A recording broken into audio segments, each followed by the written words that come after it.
The scary thing about skinwalkers is that they could be your family, your friends, anyone around you. Now, this is a story I heard from a guy named Jesse.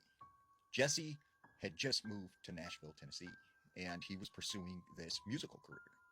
He said he got an apartment in downtown, and things were actually going pretty well for him. And he actually got a gig as a guitar player in a pretty large band in the area. So he said, he had just started dating this new girlfriend, and he was enjoying living in the big city when all of a sudden he gets a phone call from his father. Now, his father, he hadn't heard from in like 10 years. He had like went off on a bender and he had no idea where he went. So it was, kind of weird to hear from his father. His father tells him, I'm going to come to Tennessee and stay with you for a little bit if that's all right. Like, I need to get back on my feet. Is that okay? He was reluctant, but was like, okay, yeah, let's get you better and let's bring you here to Tennessee. So his father comes out and moves in with him.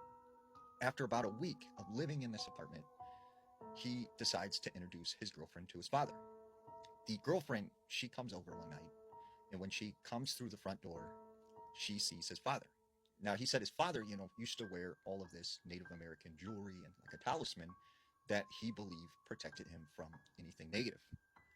Well, he said immediately as his girlfriend walked in the door, she got really fidgety and nervous, and she acted like she didn't want to be there or talk to his father. And after about 10 or 15 minutes, she's like, I have to leave, I have to go, and she just walks out the door. So Jesse's kind of like, well, what's going on with her? Like, what's up?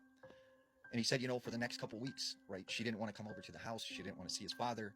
She was acting really strange. So he said, a few more months passed and things were going really good with his father. But then he started noticing that his father would go out late at night. He would be gone for the rest of the night. And in the morning, he would find his father in the living room, completely naked. And he started to suspect that maybe his father was back on something. So, he's stressed out about this, and he's stressed out about his like girlfriend acting strange. And he said, it was just like really, really hard times. Well, he said one night he gets done with the gig and he actually was walking home. Now, at the time, Nashville had a pretty significant snowstorm, and there was no one out in the downtown area. And he said he just remembered walking down the streets, and it was eerily quiet. There was no one out. And he said that's when he seen in the alleyway next to a restaurant, there was a man standing there. And he said just something seemed off about this person, and he felt like something was about to go down. So he started to run. And he said as he took off running, this man started to chase him. And he said all of a sudden this man went from being a man to some sort of half man, half dog like creature. And he said it was just some ferocious type of creature. And this thing is running after him down the streets of Nashville. And he said he trips in the snow, he falls to the ground, and this thing comes over on top of him and starts smelling him. And he said all of a sudden it turned its head. And he said as he had him, kind of pinned down on the ground, he looked over and he noticed, there was a tattoo on this thing. And it was the exact same tattoo that his dad had on his wrist. And he said this thing just turned and it got up and it took off running down into an alley. And he said at this point, he suspected that whatever this thing was, most likely was his father, and he was now terrified. So he goes back to his apartment. He calls up his girlfriend and he's like, hey, I'm freaking out. Like, this is what just happened with my father. I know you don't believe me, but, something is wrong. His girlfriend comes over and she starts talking to him. And she's like, the reason I've been acting weird is because before you introduced me to your father, I was walking down the street and I seen your father eat a dog.